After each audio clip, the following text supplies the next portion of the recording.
You were the chair of that committee from 2004 to 2006? Yes. And as chair of that committee, then what were your responsibilities and duties? As chair, I was regularly interacting with individuals at the FDA, and specifically with the anesthesia products group, on several problems that arose during that time. And also when there is a meeting, you interact with the people at the FDA to help set an agenda, help establish what material needs to be seen by the scientist so that in a one-day meeting you can make an informed judgment. So you put together, I would put together with the FDA material, and they would then distribute that material to the members of the panel for evaluation. It was a fairly close working relationship.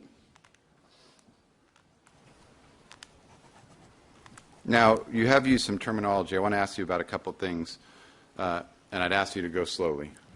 Sorry. What is meant by the term pharmacokinetics? Okay.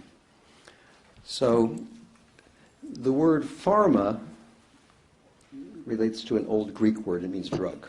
So pharma anything will be drug something, a pharmaceutical company. So pharma means drugs, and kinetics means motion. So pharmacokinetics is about drugs in motion. So what does that mean? When you give a drug to a patient, it undergoes several processes. There are several motions that apply. The first thing that happens is that if you take sort of if you take a concentrated drug as in this laser pointer, and you pour it into the patient, it gets diluted by the volume, it gets diluted by the water in the patient.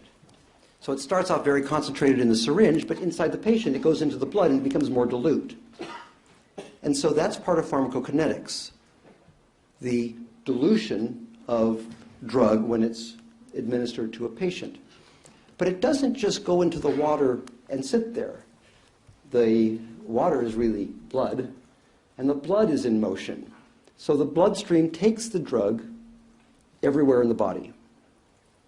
As the bloodstream takes the drug and delivers it to your brain, well, if it's a drug that acts in the brain, that's how you get a drug effect. But the bloodstream will also take and move the drug through to the liver. And in anesthesia, most of the drugs that we deal with in anesthesia are metabolized in the liver. So part of pharmacokinetics is saying, okay, what happens to these molecules of drug? They get diluted into the blood, then the blood takes the drug to the liver, and then the liver chews up the drug and renders it inactive. So that's all part of pharmacokinetics. Part of pharmacokinetics is also what happens to the pieces of the drug after the liver has chewed it up. What happens to those pieces? Well, they may go into the blood, or they may come out in the bile. The liver forms bile, and it comes out in the bile, it then goes into your intestines, because that's where the bile goes, and it passes on through your intestines. That's all part of pharmacokinetics. However, the chunks, that the pieces of the drug that the liver creates also go back into the blood. And from there they may go to the kidneys. And the kidneys will remove the drug. And that's all part of pharmacokinetics. So pharmacokinetics is about drug movement, drug being diluted into the body, drug going to tissues like the brain I mentioned, or maybe the drug goes into fat, and the drug just moves into the fat. Moving the drug to the liver, metabolism, and then potentially moving the drug either into the bowel or into the urine. And Dr. Shafer, it's fair to say this is a highly specialized field of study, pharmacokinetics? Yes, it's a part of the science of pharmacometrics that I talked about earlier. So pharmacometrics is all the math and science about drug dosing.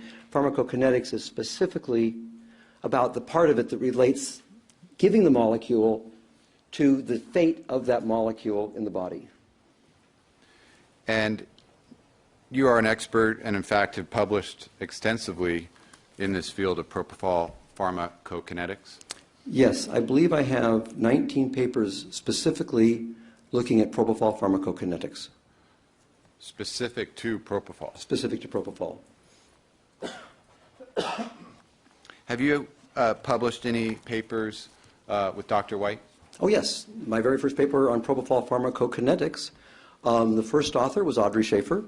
Audrey did the analysis of pharmacokinetics in that paper, so that's her analysis. Paul is the principal investigator on that manuscript, and my contribution to that manuscript was really a little bit of the mathematics and mostly computer programming.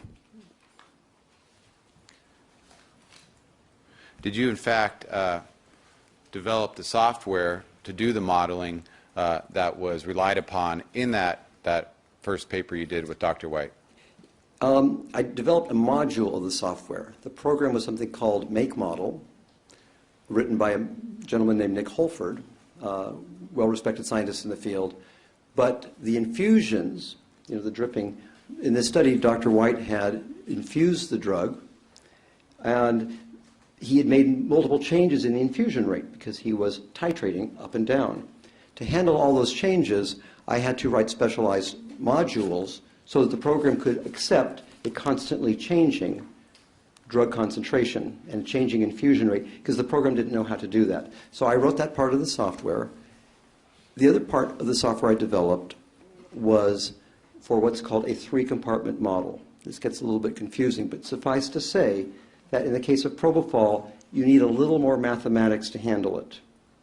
And I implemented that mathematics in the software so that Audrey Shafer was able to do the analysis. But the analysis was Audrey's.